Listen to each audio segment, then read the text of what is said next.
বন্ধুরা, China America trade war কি আমেরিকার উপরে ভারী পড়ল? আমেরিকা কি পারবে চীনকে দমন করতে এই ট্রেড ওয়ারের মাধ্যমে? এই ট্রেড ওয়ার বিভিন্ন প্রোডাক্টের উপরে বিভিন্নভাবে প্রভাব ফেলেছে। যেমন ইলেকট্রনিক্সের উপর একরকম প্রভাব ফেলেছে এবং বোয়িংয়ের উপর একরকম প্রভাব ফেলেছে।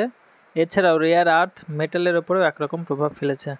তো আসুন জেনে নেওয়া যাক। কিছুদিন আগেই আমেরিকা সব দেশের উপরে রেসিপ্রোকাল ট্যাক্স ইম্পোজ করেছে।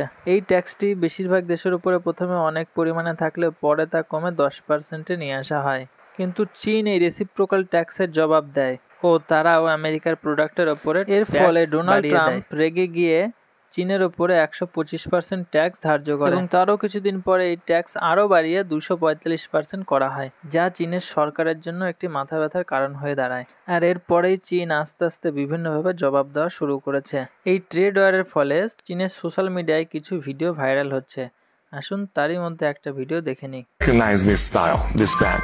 Of course you do. For the past more than 30 years, we have been OEM factory for most of the luxury brands around the world. Gucci, Prada, Coach, Louis Vuitton, you name it.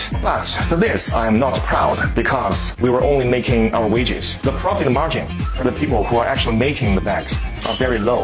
What I'm really proud of is that first, we have the best quality control. Two, we have the best craftsmanship. You know, Chinese craftsmen are always intelligent and diligent. Three, we have the most complete supply chain. We always get what we want, like zippers, accessories of any kind, any color, and leathers immediately. Now, as the USA and its little European brothers are trying to refuse Chinese goods, don't you think luxury brands are not trying to move their OEM out of China? Yes, they did, but they failed because the OEM factories out of China, they don't have good quality control and they don't have. এই ভিডিওটি চীনের টিকটকে ভীষণভাবে viral হয়েছে। আর এতে বলা হচ্ছে যে কিভাবে বিভিন্ন লাক্সারি ব্র্যান্ড যেমন লুই ভেতুন, গুচি, হারমেজ কিভাবে চীনের ম্যাটেরিয়াল দিয়ে চীনেই প্রোডাক্ট বানিয়ে তাদের লোগো লাগিয়ে আমেরিকা ও ইউরোপের মার্কেটে অনেক বেশি দামে বিক্রি করছে। তারা আমেরিকার ক্রেতাদের উৎসাহিত করছে তাদের কাছ থেকে সরাসরি প্রোডাক্টগুলো কেনার জন্য। আর এরই মধ্যে চীন সরকার নিয়ে এলো একটি শর্ট টার্ম ভিসা, 240 ঘন্টার জন্য এই ভিসা, যা কিনা ইউরোপ এবং ইউএসের নাগরিকদের জন্য উপলব্ধ।